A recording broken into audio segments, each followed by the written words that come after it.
Hello everyone, I am the storyteller, and I am here to help you today. I know you use this video to fall asleep, so before that, like the video and subscribe to the channel also. Where are you from and what time are you watching now? Get comfortable and relax. Story 1. The Hook. The Urban Legend. It was a cold October night when Mark and his friends gathered around a bonfire deep in Blackwood Forest.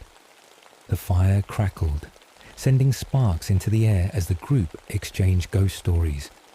It was their tradition every Halloween to camp out in the middle of nowhere and scare each other with terrifying tales. "I've got a good one," James said, leaning forward, his face half lit by the fire. "Have you guys ever heard of the Hook?" The others shook their heads, except for Mia, who shivered and whispered, "My grandma used to warn me about it." James smirked. "Well then, let me refresh your memory." He cleared his throat dramatically before speaking in a low, eerie voice. "They say that decades ago there was a man, a lunatic who escaped from Blackwood Asylum. He had lost his hand in an accident, and the doctors gave him a metal hook as a replacement. But the thing is, he wasn't just any criminal. He was a murderer, one who took pleasure in tormenting his victims before gutting them like animals." A gust of wind blew through the trees, making the branches sway. The firelight flickered. James continued. "They never caught him. Some say he's still out there lurking in the shadows, waiting for unsuspecting victims. And do you know how he lets you know he's near?" He paused, then raked his fingers against the log beside him, creating a screeching sound that made Mia gasp. "He scratches at your car door with his hook. If you ever hear that sound, run." The group fell silent. Even the night seemed to hush at James's words. "That's just an old story," Mark scoffed. "There's no way something like that is real." But Mia looked uneasy. "I don't know. My grandma told me a couple disappeared near here 20 years ago. Their car was found abandoned, and on the side." She swallowed. "They found scratches, like something sharp had scraped against the door." No one spoke for a moment. Then, Ethan, the skeptic of the group, stood up and stretched. "Well, I don't buy it. But if you're all so scared, how about a little test?" Mark raised an eyebrow. "What kind of test?" "There's an old road leading to the asylum ruins. They say that if you park there and turn off your engine, you might hear scratching sounds. If we go and nothing happens, then we can all agree it's just a dumb legend." James grinned. "I like it. Who's in?" Despite Mia's protests, the group agreed. They packed up and drove toward Blackwood Asylum, unaware that the legend was far from just a story. The road to the asylum was long and desolate, winding through a dense forest. The trees loomed over them like twisted fingers, and the moon barely pierced through the canopy. After 20 minutes, they reached the abandoned facility, a towering structure of crumbling bricks and shattered windows. Mark parked the car near the entrance, and they all sat in silence. "All right," Ethan said. "Engine's off. Let's see if the hook is real." Mark hesitated, then turned the key. The engine died, and the darkness around them felt suffocating. The group held their breath, listening. For a few moments, there was nothing. Just the occasional hoot of an owl and the rustling of leaves. Then, a faint scratch. Mia grabbed Mark's arm. "Did you hear that?" Mark strained his ears. Another scratch. This time it was louder. "Okay, very funny," Ethan said. "Which one of you is messing with us?" But no one was moving. The scratching grew more frantic, a slow scraping sound against the passenger side door. Then, bang! Something heavy slammed against the car, making Mia scream. "Start the car! Start the car!" James shouted. Mark fumbled with the keys, his hands shaking. The scratching became furious, as if something was clawing its way inside. Finally, the engine roared to life, and Mark slammed his foot on the gas. The car skidded before speeding away from the asylum. They didn't stop until they were miles away near the town limits. Panting, Mark pulled over. What the hell was that? James turned on the interior light and gasped. He pointed at the passenger door. Deep, jagged scratches ran down the side of the car. At the very bottom, something was hanging from the handle. A rusted metal hook. No one slept that night. The group sat in Mark's house, debating what had happened. It had to be some kind of prank, Ethan insisted. Maybe some crazy homeless guy. Mia shook her head. Number that thing. Whatever it was, it knew we were there. Mark rubbed his temples. We have to go back. Mia's eyes widened. Are you insane? Think about it, Mark said. If we tell anyone, they'll think we made it up. But if we go back, maybe we can get proof. Reluctantly, they agreed. Armed with flashlights and a baseball bat, they returned to the asylum just before dawn. The air was thick with fog, and the building loomed in eerie silence. Stepping inside, they found old hospital beds, broken restraints, and decayed walls covered in cryptic messages. Then, a sound. Clink, like metal tapping against stone. James turned pale. Guys, we need to leave. Too late. From the shadows, a figure emerged. Tall, thin, wearing tattered hospital robes, and in place of a right hand, a rusted, blood-stained hook. The hooked man lunged. Screams filled the asylum as the group scattered. Mark ran down a corridor, heart pounding. Behind him, the rhythmic sound of metal dragging against the floor. Mia tripped, crying out. The hooked man loomed over her, raising his weapon. Bang! James swung the baseball bat, smashing it into the figure's head. It barely flinched. Mark grabbed Mia's arm, and they sprinted toward the exit. As they burst outside, the sun was rising. They didn't stop running until they reached their car. Looking back, the asylum was still and lifeless. No sign of the hooked man. But as they drove away, James whispered, "Did you see his eyes?" Mark hesitated. "What about them?" James swallowed hard. "They weren't human." Epilogue. The curse lives on the group. Never spoke of that night again. They left town, moving far away. But no matter how far they ran, nightmares of scratching metal and hollow eyes haunted them. And somewhere, in the darkness of Blackwood Asylum, the hooked man still waits, listening for the sound of an engine turning off. Story 2. Bloody Mary. A horror story. The old legend whispered among children was always the same. Stand in front of a mirror at midnight, hold a candle, and say her name 3 times. Bloody Mary. If you were unlucky, she would appear behind you, her hollow eyes staring through the glass, her bloody hands reaching out. Some said she would scratch your face. Others swore she would drag you into the mirror. But no one really believed it. That is, until someone disappeared. It started as a simple challenge.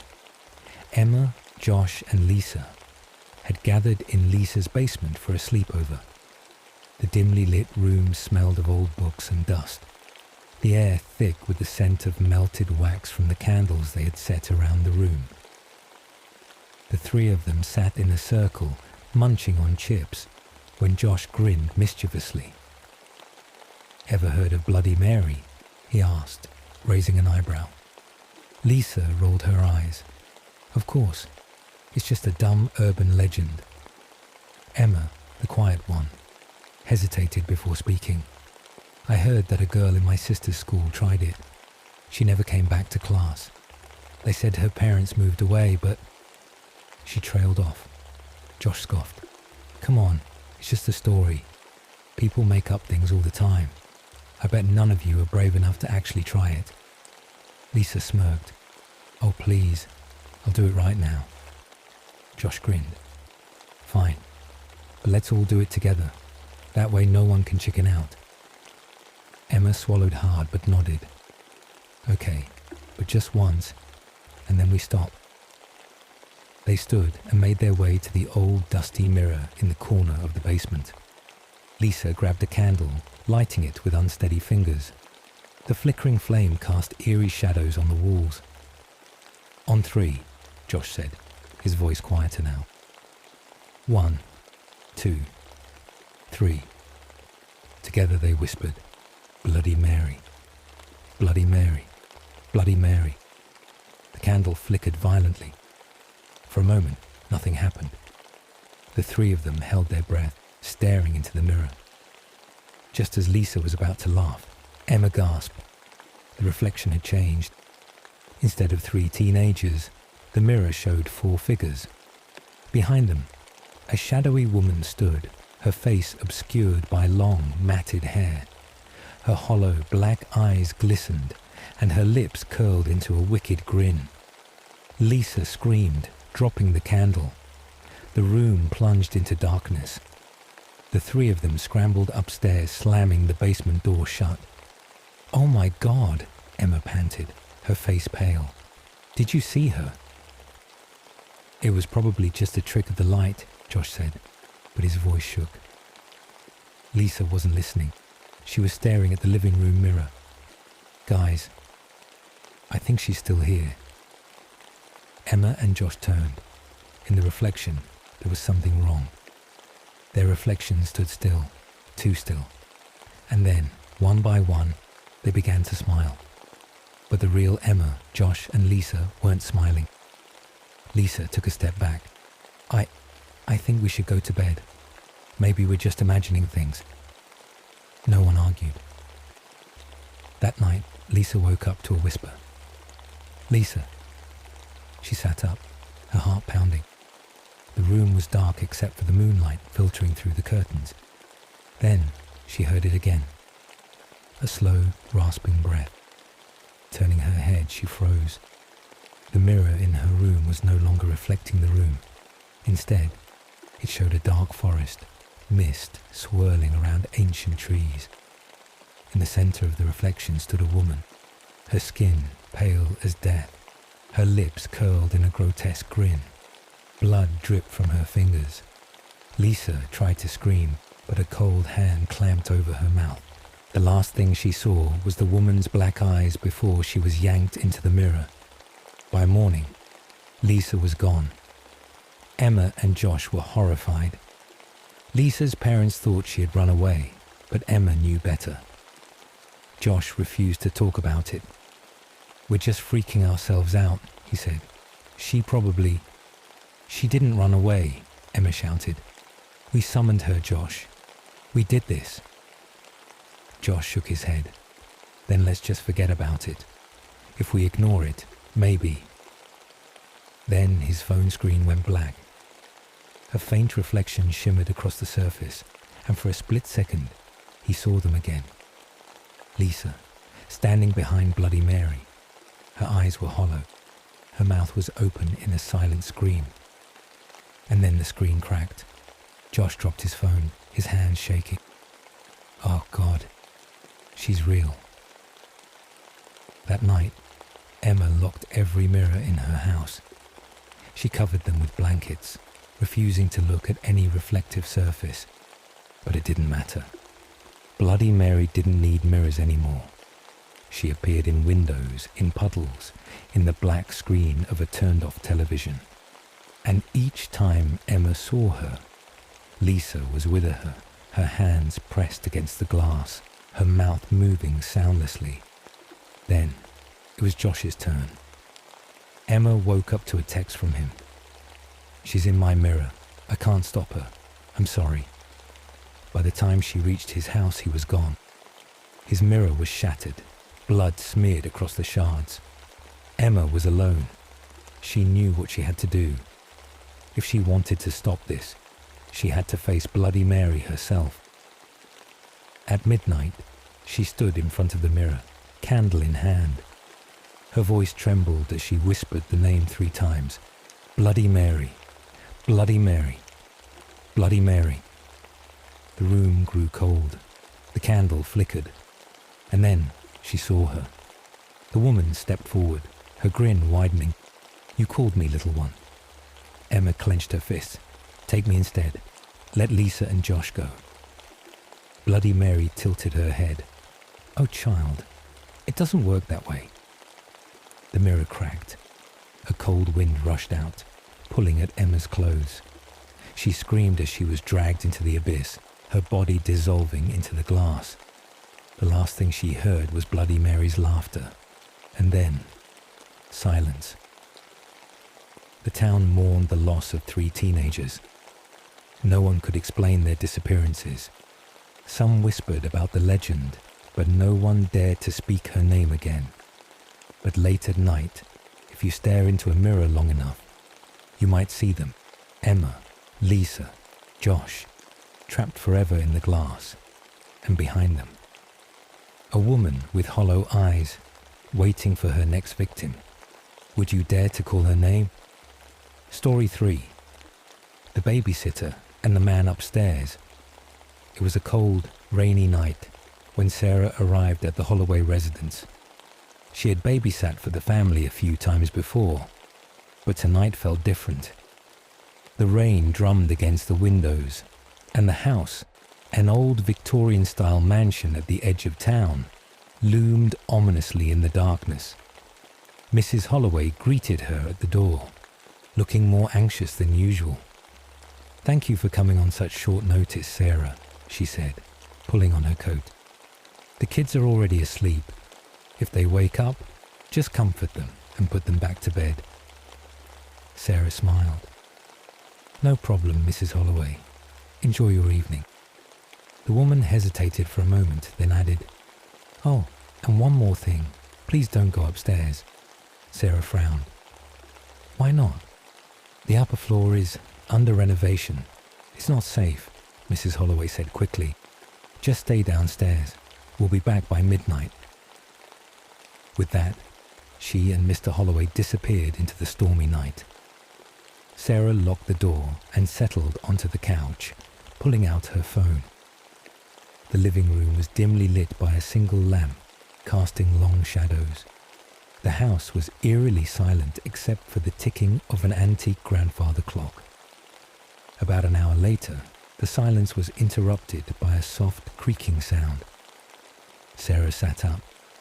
It was faint, but distinct, floorboards groaning from the second floor. She shook her head. Probably just the house settling. Trying to ignore it, she scrolled through her phone. But a few minutes later, the sound came again, this time louder. Footsteps. Sarah's heart pounded. The kids were supposed to be asleep. Maybe one of them had woken up. She stood, hesitated, then called softly, Emma. Jake? No response. She debated whether to check upstairs, but remembered Mrs. Holloway's warning. Taking a deep breath, she decided to call the parents. The phone rang several times before Mrs. Holloway answered. Sarah, is everything okay? Yeah. I just thought I heard footsteps upstairs. Are you sure no one else is home? Mrs. Holloway was silent for a moment. Then she chuckled nervously. Oh, don't worry, dear. It's just the house settling. Happens all the time. Nothing to be afraid of. Sarah forced a laugh. Right. Sorry to bother you. She hung up, but the uneasy feeling remained.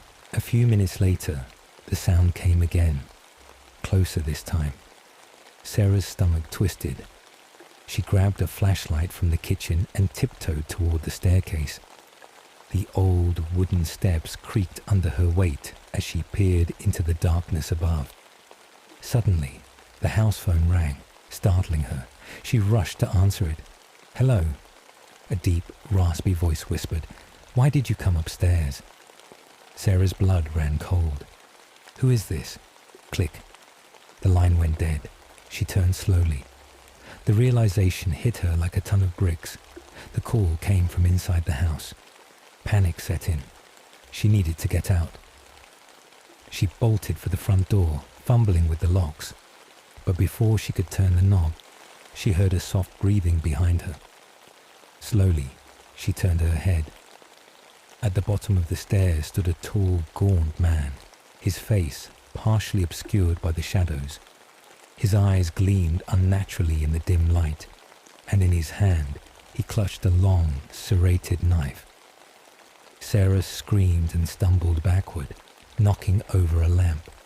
The man took a slow step forward, his lips curling into a twisted smile. "Shh," he whispered. "You'll wake the children." Adrenaline kicked in.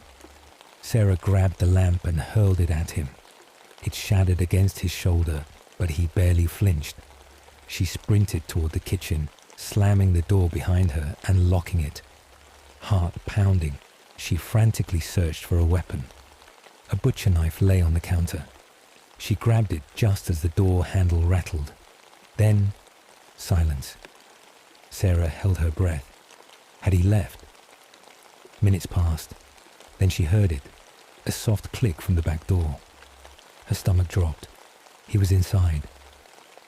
A shadow moved in the dim light. Sarah turned just in time to see the man lunging at her. She swung the knife wildly, catching his arm. He let out a guttural growl, staggering back. She seized the opportunity, bolting past him and out the kitchen door. She ran blindly through the rain, slipping on the wet grass as she screamed for help. Headlights appeared in the driveway. The Holloway's car skidded to a stop. Mr. Holloway jumped out, panic on his face. "Sarah, what's going on?" She turned to point at the house, but the man was gone. The police arrived within minutes, searching the house from top to bottom. There was no sign of forced entry, no footprints, no evidence of an intruder. The only thing they found was the phone, the one Sarah had answered. It wasn't connected to the landline, and yet it had rung. As Sarah stood shivering in the rain, she heard something faint, drifting from an upstairs window. A whisper, a laugh, and then silence. Story 4. The vanishing hitchhiker. The road stretched endlessly before him, illuminated only by the dim glow of his car's headlights. Jake Carter gripped the wheel tightly, his knuckles white from the tension. The rain lashed against the windshield in heavy sheets, making it difficult to see more than a few feet ahead. The wipers struggled to keep up, their rhythmic screeching the only sound besides the soft hum of the engine. Jake had been driving for hours, trying to get home from a long business trip. He regretted taking this old highway instead of the freeway. It was deserted, surrounded by thick woods on both sides, and completely devoid of other cars. It felt eerie, as if the night itself was pressing down on him. As he rounded a bend, his headlights caught something on the side of the road. A lone figure stood near the edge, drenched from head to toe, one arm raised in a hitchhiking gesture. She was a young woman, barely in her 20s, wearing a white dress that clung to her slender frame.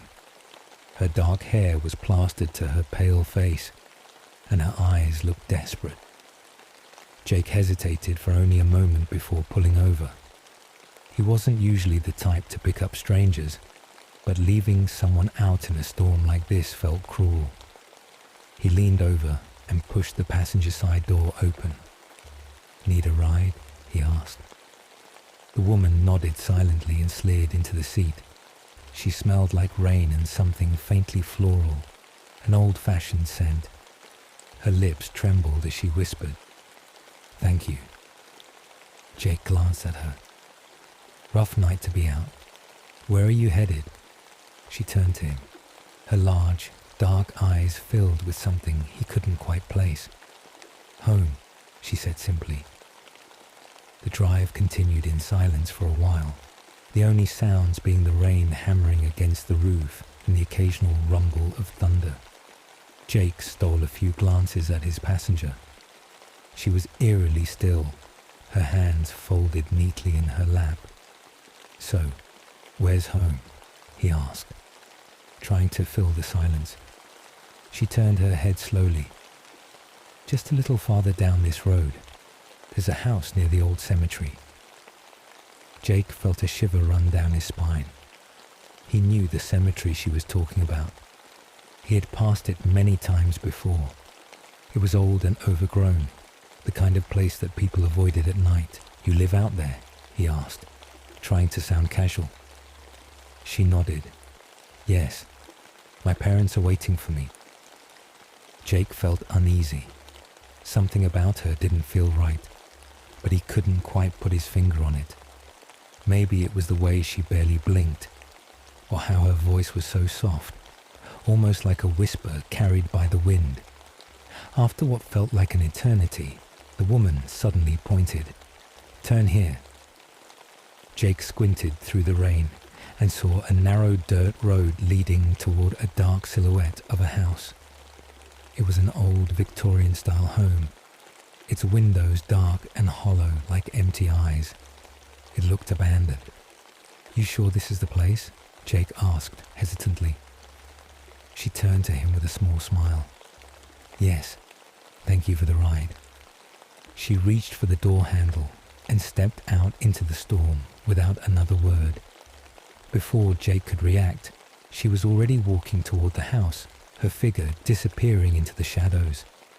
Jake frowned. Something felt wrong. He waited a moment, expecting to see a light turn on inside the house, but nothing happened. The place remained dark and lifeless. Then, an uneasy thought crossed his mind. He looked down at the seat where the woman had been sitting. It was completely dry, not a single drop of water. His heart pounded.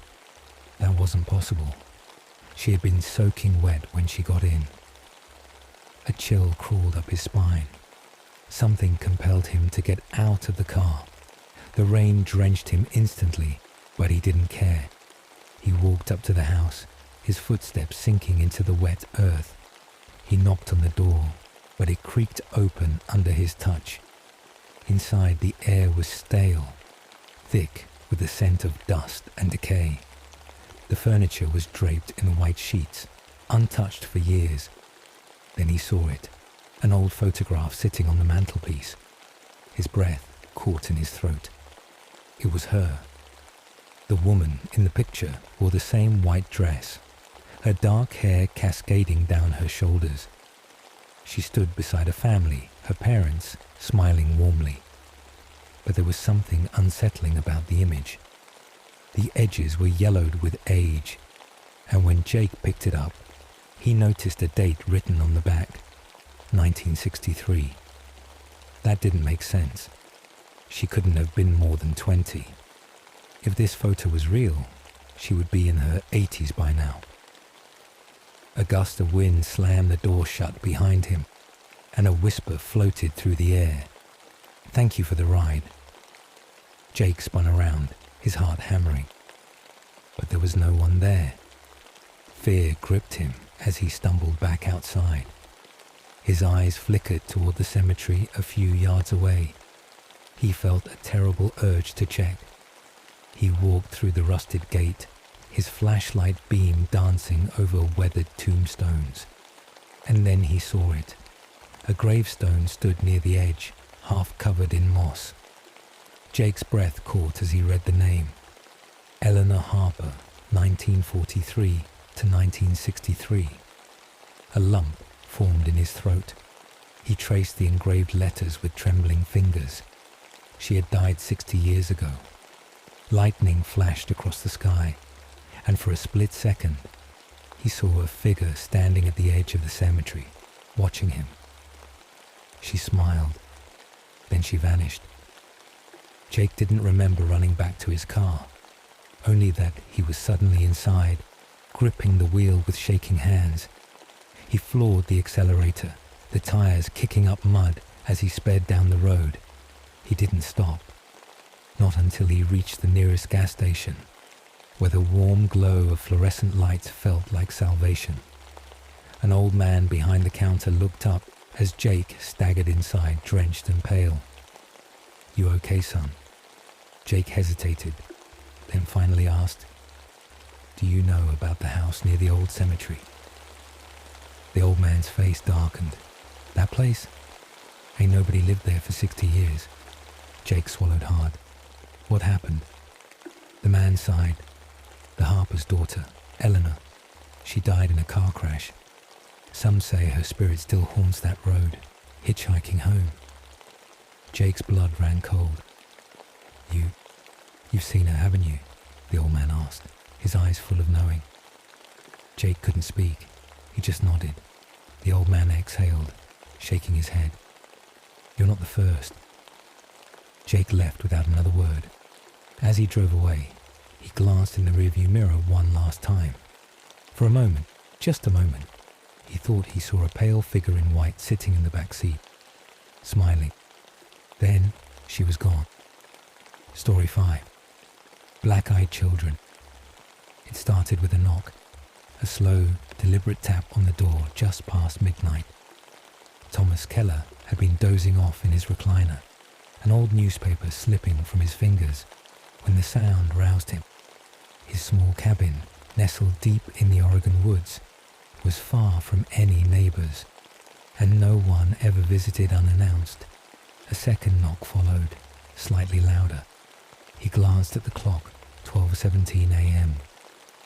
A sense of unease crawled up his spine. His shotgun rested in the corner of the room, but something about the knock, soft yet insistent, made him hesitate. Instead, he stood, rubbing his tired eyes, and shuffled toward the door. One night, as she lay awake, she heard whispers just beyond her bedroom door. "Let us in."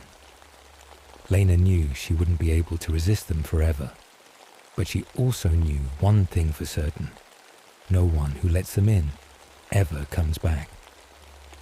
Weeks later, Lena's apartment was found abandoned. Her laptop sat open on her desk, an unfinished article on the screen.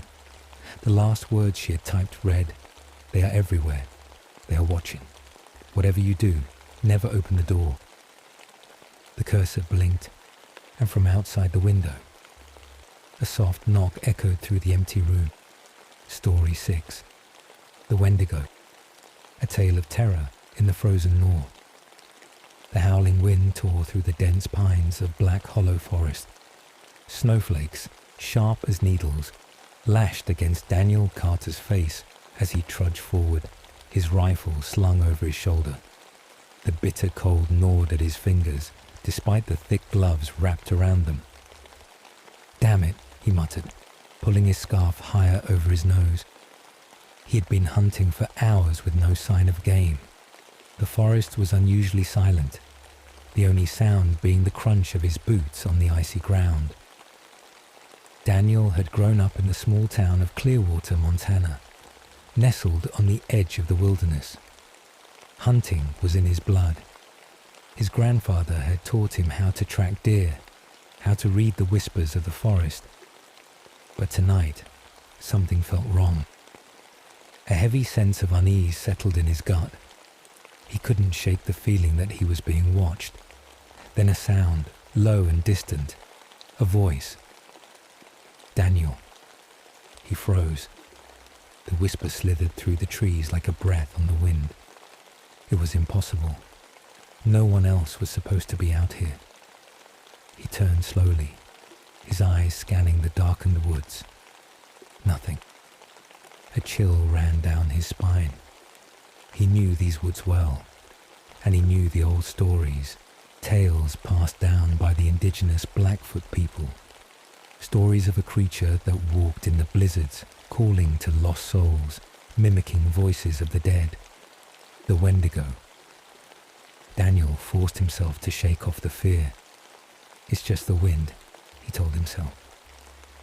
He continued forward, but his grip on his rifle tightened. His real reason for being here wasn't just the hunt. It was the disappearance of 2 hunters a week ago. Jacob and Travis, both experienced men, had ventured into Black Hollow Forest and never returned. The townsfolk whispered about wolves, about the cold, about other things. Daniel had volunteered to search. He knew the terrain, and he wasn't afraid of ghost stories. But now, alone in the heart of the wilderness, he was beginning to doubt his own bravery. As he moved deeper, the trees grew denser, their skeletal branches closing in around him. Then he saw something. Tracks in the snow. They were human.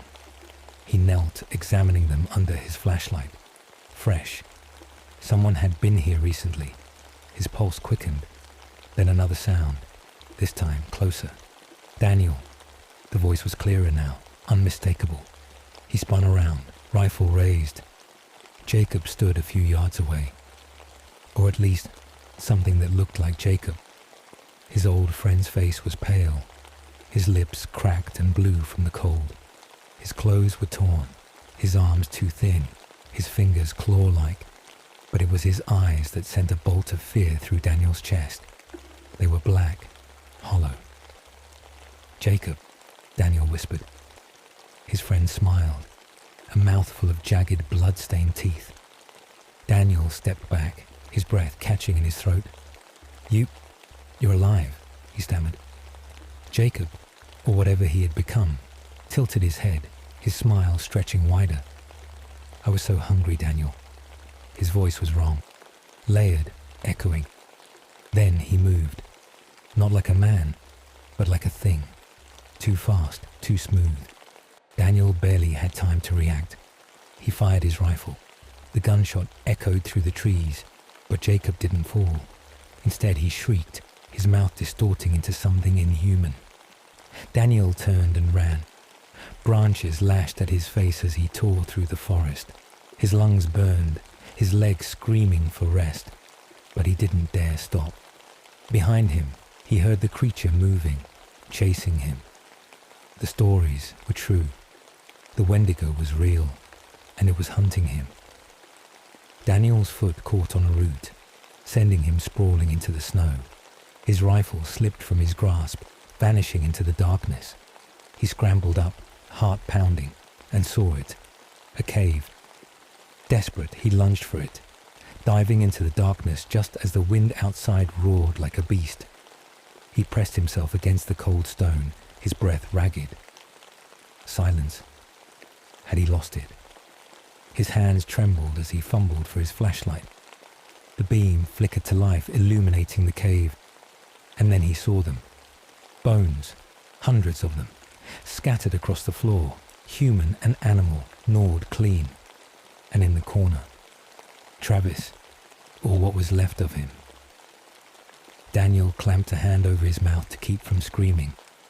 His friend's face was frozen in horror, his chest cavity ripped open. Then, the whisper came again, closer. "I'm so hungry, Daniel." He turned just in time to see Jacob lunge at him, his skeletal hands reaching for his throat. Daniel barely managed to twist away, his flashlight crashing to the ground.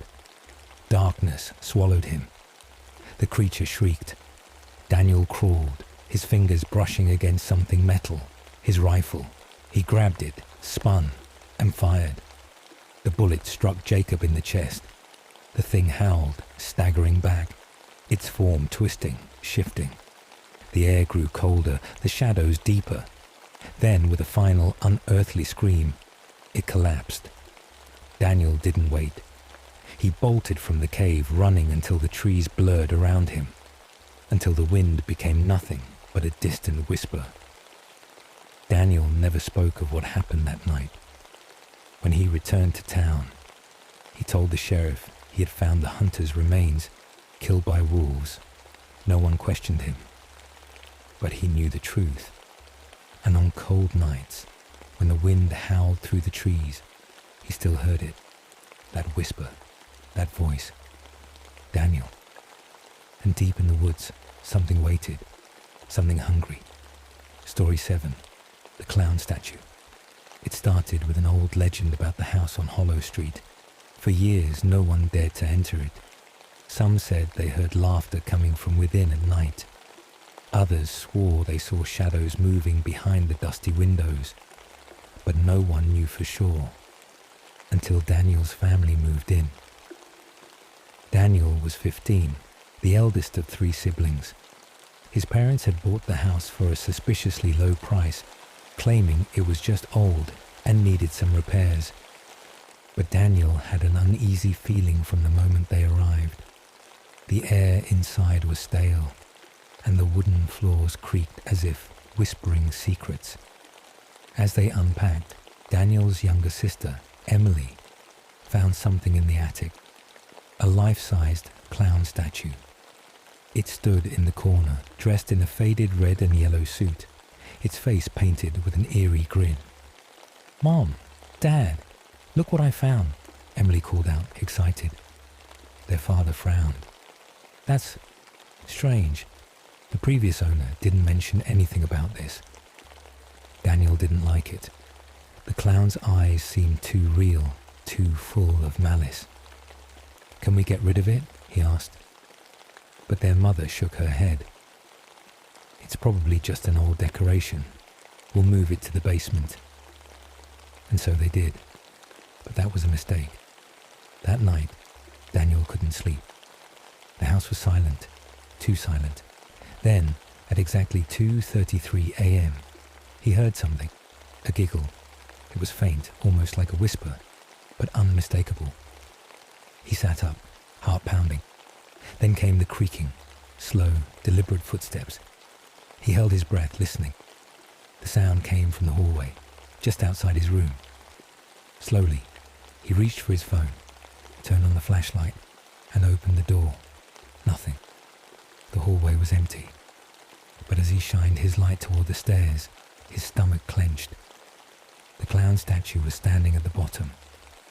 Daniel slammed his door shut, heart racing. "It's just my imagination," he told himself, but he knew better. The next morning, Emily was playing in the living room when Daniel walked in. "Hey, Em, did you move the clown statue?" She looked up, smiling. "Number." But Mr. Giggles did. Daniel's blood ran cold. "Mr. Giggles. He told me his name," she said, as if it was the most normal thing in the world. Daniel glanced around the room. "Where is he now?" "In the basement," she said. "He said he likes it down there." That was it.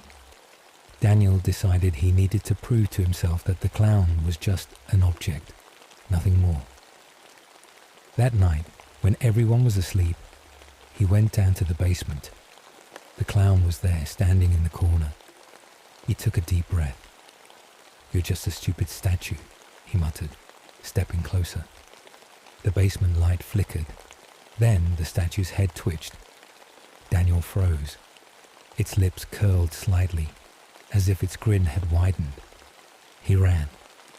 The next morning, Daniel decided to do some research. He found an old article online about the previous owner. Hollow Street tragedy. Missing child found inside clown statue. His hands trembled as he read. Decades ago, a man named Gregory Wells had lived in this house. He'd been a circus performer, known for his clown act. But beneath his painted smile, he was a monster. He kidnapped children and hid their bodies inside props, inside the clown statue. Daniel looked up, horrified. That thing in the basement wasn't just a decoration. It was a tomb. He ran to find Emily. She wasn't in her room. He found her in the basement, standing in front of the statue. The air was ice cold. "Emily!" he shouted. She turned slowly. Her eyes were blank, her face expressionless. "Mr. Giggles says you shouldn't be here," she whispered. Daniel lunged forward, grabbing her arm. But the statue moved. Its head tilted. Its arms, stiff and lifeless, suddenly reached out. Daniel yanked Emily away just as the lights went out. In the darkness, laughter echoed, deep, guttural, inhuman. He scrambled up the stairs, dragging Emily behind him. The basement door slammed shut behind them. They never went back in. Their parents didn't believe them. That night, Daniel barricaded his door. He kept Emily in his room, refusing to let her go. But at exactly 2:33 a.m., the laughter returned. The doorknob rattled. Then a voice, "Daniel, let me in." He covered Emily's ears. "Go away." The door burst open. The clown stood there, grinning, its empty eyes locked onto them. Daniel grabbed the only thing within reach, a lamp, and threw it. The bulb shattered, sparks flying. The clown let out an ear-piercing shriek. Its body convulsed, twisting unnaturally before collapsing onto the floor. For a moment, silence. Then, the statue crumbled into dust. Epilogue. Some smiles never fade. The next day, the family moved out. The house was left empty once again, its secrets buried. But as they drove away, Daniel glanced back one last time. In the attic window, a figure stood.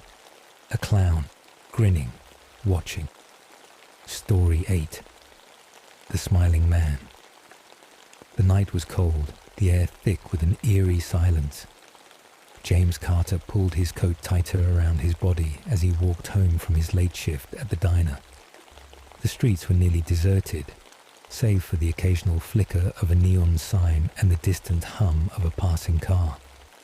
He had taken this route 100 times before, through the dimly lit alley, past the abandoned bookstore, and down the cracked sidewalk toward his apartment complex. But tonight, something felt off. As he approached the final stretch of his journey, James noticed a figure standing beneath a flickering street lamp. The man was tall and gaunt, his posture unnaturally stiff. He wore an old-fashioned suit, the fabric wrinkled and covered in dust. But what caught James's attention most was the man's face. He was smiling. Not a friendly or amused smile, but an exaggerated, grotesque grin that stretched across his face, as if his lips had been cut and forced into a permanent expression of joy.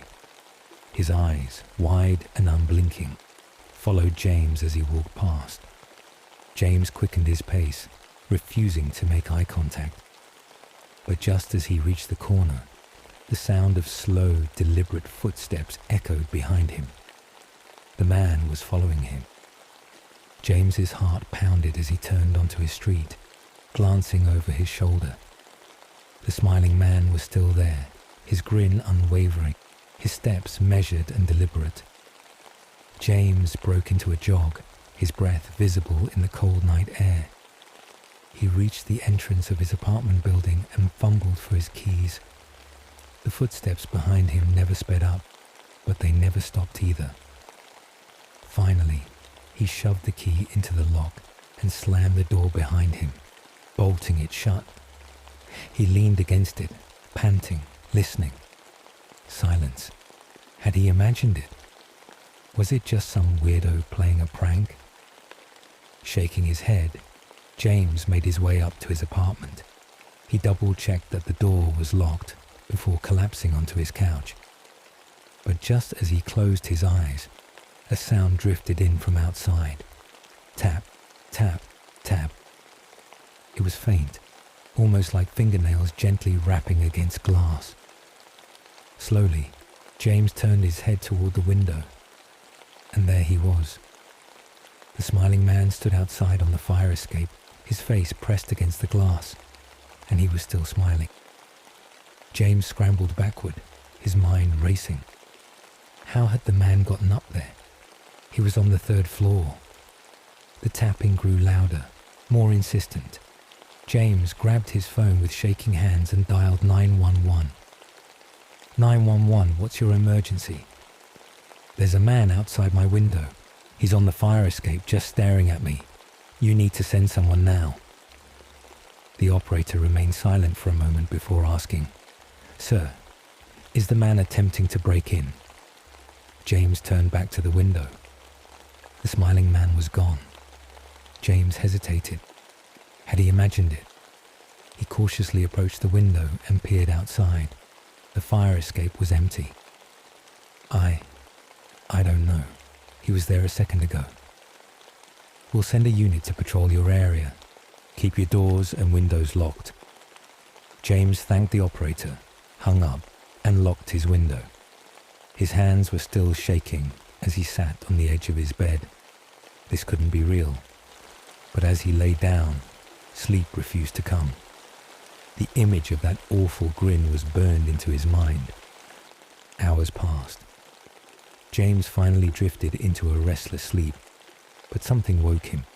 A sound, creak. His bedroom door was slightly open. He was certain he had closed it before bed. His pulse hammered as he reached for his bedside lamp and switched it on. The room was empty, but just as he was about to get up, a whisper slithered through the silence. "You left the window unlocked." James froze. The voice was barely a whisper, but it was close. Too close. He turned his head toward the foot of his bed. There, crouched in the darkness, was the smiling man. James screamed, scrambling backward, but the figure didn't move. It simply sat there grinning, watching. Then, in a slow, unnatural motion, the smiling man began to rise. His limbs stretched, his neck tilting at an impossible angle. James lunged for the door, throwing it open and bolting into the hallway. He didn't stop running until he reached the front door of his apartment. As he reached for the handle, tap, tap, tap, he turned. The smiling man was standing in the hallway, inches from him. James yanked the door open and ran into the stairwell, taking the steps 2 at a time. He didn't look back. When he burst onto the street, he gasped for air, his body trembling. He turned toward his apartment building. The window of his room was open, and the smiling man was still inside, watching him, still smiling. James didn't go back. He couldn't. Instead, he ran. He didn't know where, only that he had to get away. He rushed through the empty streets, his breath ragged, his body numb with fear. But as he turned a corner, his heart stopped. There, at the end of the alleyway, stood the smiling man. James turned and sprinted in the opposite direction, but he was there too. No matter where James ran, the smiling man was always ahead of him. He wasn't chasing. He was waiting. James collapsed in the middle of the street, his mind breaking. The last thing he saw before darkness consumed him was that horrific, impossible grin. The next morning, the city woke to another missing person report. James Carter had disappeared without a trace. His apartment door was left open, his belongings untouched, his phone on his nightstand. The only sign that something was wrong was the single word scrawled onto his bedroom mirror: "Smile." And beneath it, the reflection of a man in an old suit, his lips stretched into a grin, still watching, still smiling, waiting for the next one. The end. Story 9. The Licked Hand. It was a stormy night when 12-year-old Emily found herself alone at home. Her parents had gone out for a late-night dinner, leaving her with Max, her beloved golden retriever. She wasn't afraid. After all, Max had always been her protector, a loyal companion who slept by her bedside every night. The rain pounded against the windows, and the wind howled like a distant wailing voice. Emily lay in bed, scrolling through her phone, trying to ignore the eerie creaks of the old house. The grandfather clock in the hallway struck midnight. Dong, dong, dong. Max, who had been lying on the floor beside her bed, let out a soft whimper. Emily reached down to reassure him. She felt his warm tongue lick her hand, a comforting gesture that made her smile. "It's okay, Max," she whispered. Feeling safe, she closed her eyes and let the rhythm of the rain lull her into sleep. Emily wasn't sure what time it was when she woke up. A faint drip, drip, drip, echoed through the silent house. She frowned, groggy with sleep. Was there a leak? Maybe the rain had found its way inside. She turned on her bedside lamp, casting dim light across the room. Max was still lying beside her bed, hidden in the shadows. She reached down again, and once more, his tongue gave her a gentle lick. Feeling reassured, she sighed and tried to go back to sleep, but the dripping sound continued. Drip, drip, drip. It seemed to be coming from the bathroom. Annoyed, she threw off her blanket and got out of bed. The house was eerily quiet aside from the sound. As she stepped into the hallway, a cold chill ran down her spine. She slowly pushed open the bathroom door. The light flickered as she entered, and her breath caught in her throat. There, hanging from the shower head, was a wet, bloody mess, Max's lifeless body. His throat was slit, his golden fur matted with dark red stains. Emily's legs gave out beneath her, and a scream tore through her throat. And then she saw it. Written on the mirror, smeared in blood, were the words, "Humans can lick too." Terror gripped Emily as she stumbled backward. Her mind refused to process what she had just seen. If Max was in the bathroom, then what had been licking her hand? A shiver ran down her spine. She felt watched. She turned sharply, her breath quick and ragged. The hallway was dark, the corners filled with shadows.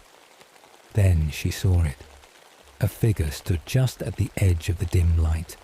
Its face was obscured, its posture unnatural, hunched over as if ready to pounce. Emily wanted to run, but her legs wouldn't move. The figure took a slow, deliberate step forward. A sound escaped from its throat, a wet, slurping noise like a tongue gliding over skin. Lick. Emily bolted. She sprinted to her room, slamming the door shut and locking it. Her heart pounded so loudly it drowned out the storm outside. She grabbed her phone, hands shaking, and dialed her parents. No signal. The closet. It was the only place to hide. She crawled inside, covering her mouth to suppress her sobs. Seconds passed, then minutes. Silence.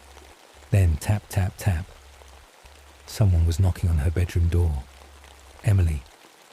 A rasping whisper. "Come out, Emily. I'm still hungry." Tears streamed down her face. She clenched her fists, forcing herself to stay silent. The door creaked open. Soft footsteps. The sound of something dragging against the floor. Then, a slow, wet slurp. Lick. It was right outside the closet. Emily held her breath. The darkness seemed to close in around her. Then, nothing. Silence. For a long time, she stayed frozen. When she finally gathered the courage, she peeked through the slats of the closet door. Nothing. Had it left? Carefully, she reached for the doorknob and pushed it open. The room was empty. The window was open, curtains fluttering. The storm had stopped. Had she imagined it? A sigh of relief escaped her lips. But then, from behind her, a whisper. "I'll be back when you're alone again." Something warm slid across her cheek. A lick. Story 10. The midnight game. The wind howled through the dense forest, whispering secrets that had long been forgotten. The old, abandoned house stood alone at the edge of town, its windows shattered, its walls covered in creeping vines. Legends spoke of a ritual, the midnight game, a challenge that dared participants to summon a mysterious entity known only as the Midnight Man. Few had attempted it, and even fewer had lived to tell the tale. The rules were simple but strict. Write your full name on a piece of paper, prick your finger, and let a drop of blood stain the page. Place it in front of your door, light a candle, and knock 22 times. The final knock must strike exactly at the stroke of midnight. Then, let him in. Those who failed the ritual would suffer terrible consequences. Some vanished without a trace. Others were found days later, their bodies twisted in unnatural ways, their faces frozen in expressions of sheer terror. Yet, despite the warnings, curiosity had a way of luring the brave or the foolish into its grasp. "Come on, it's just a game," Daniel smirked, leaning back on the worn-out couch. His friends, Maya, Kevin, and Rachel, exchanged nervous glances. They had all heard the stories, but no one actually believed them. "This is stupid," Maya muttered, wrapping her arms around herself. "Why would we invite something we don't understand?" Kevin chuckled. "Because it's fun." Rachel hesitated before speaking.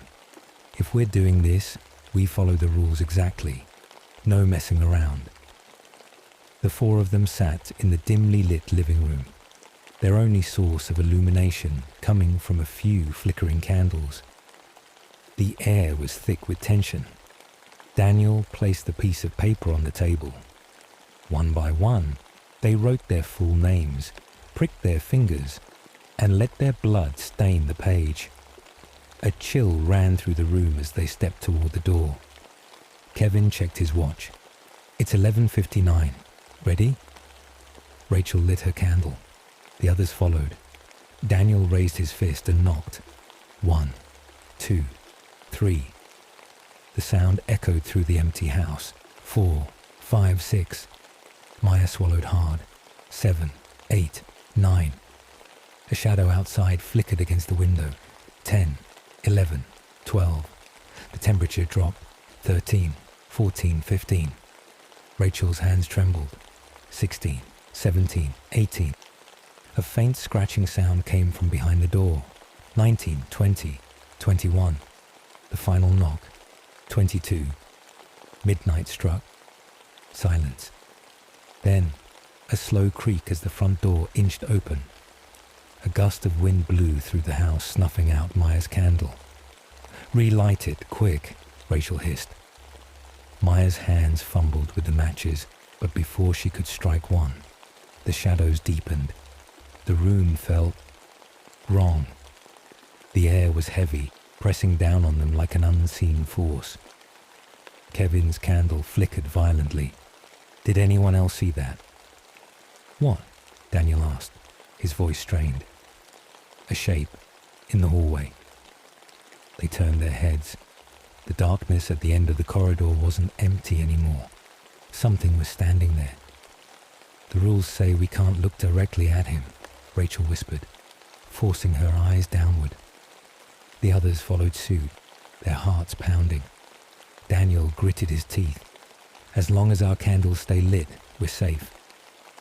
A long, raspy breath filled the air. The shadows shifted. The floorboards groaned under unseen weight. Then, a whisper. "You invited me." Maya clenched her fists, her candle shaking. Something brushed past Kevin. He yelped, almost dropping his flame. The entity was moving. Rachel swallowed hard. "We have to keep moving. We can't stay in one place too long." They shuffled through the house, careful not to let their eyes linger on the darkness that seemed to follow them. Then, a sudden gust of wind. Kevin's candle blew out. Kevin's breath hitched. "No, no, no." Daniel grabbed his arm. "Relight it now." Kevin fumbled in his pocket, hands trembling. The match slipped from his grasp. A guttural growl rumbled from the shadows. Rachel yanked Kevin forward. "Run!" They bolted down the hallway, candles flickering wildly. Behind them, heavy footsteps echoed, growing faster. Maya dared a glance back. The thing was moving, its limbs too long, its body stretching unnaturally. A wide, gaping grin split its face, rows of jagged teeth glistening in the dark. She let out a strangled scream. "The salt!" Rachel gasped. "The rules said salt can protect us." Maya reached into her bag, spilling salt across the floor behind them. The creature skidded to a stop, hissing. Kevin relit his candle, panting. "What do we do now?" Daniel gritted his teeth. We have to survive until 3:33 a.m. That's when the game ends. Rachel checked her phone. 12:37 a.m. 2 more hours. The thing in the hallway tilted its head, watching them. Then slowly, it disappeared into the darkness. But they knew it wasn't gone. It was waiting. The house became a maze of shifting shadows. Whispers slithered through the air, calling their names. At 1:15 a.m., Maya's candle nearly went out when something cold brushed her cheek. At 2:02 a.m., Kevin swore he saw multiple figures standing in the mirrors. At 3:12 a.m., Rachel's voice cracked. "We're not going to make it." Daniel gripped her hand.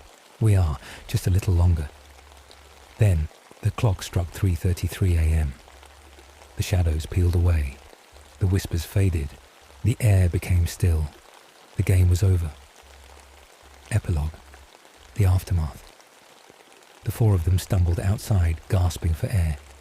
Kevin looked back at the house. Never again. Maya hugged herself, still shaking. Rachel turned to Daniel. "Do you think it's really gone?" Daniel didn't answer, because deep in the darkness of the house, where no one was watching, something smiled and whispered, "See you next time."